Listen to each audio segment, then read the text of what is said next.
In this video, I will be showing you how you can make your own water cannon from common materials.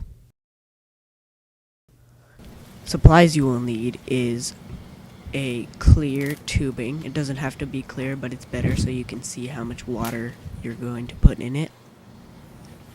You'll also need an air compressor nozzle that has a tip that you can see here. You can get this at any hardware store.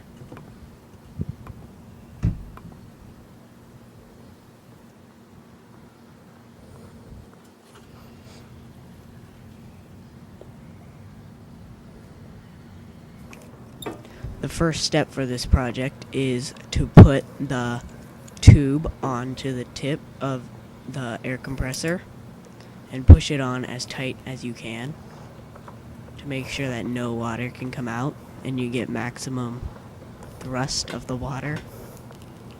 You'll also need to fill the tube all the way with water before you shoot it. Here's some videos of me shooting it.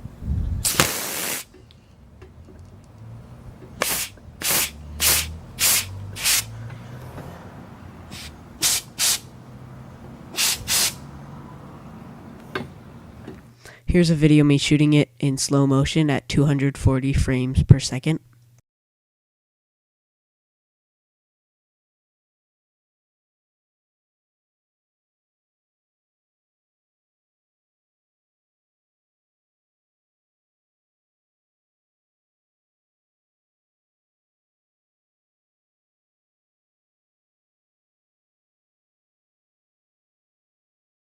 Thanks for watching. Please rate, comment, and subscribe. Thank you.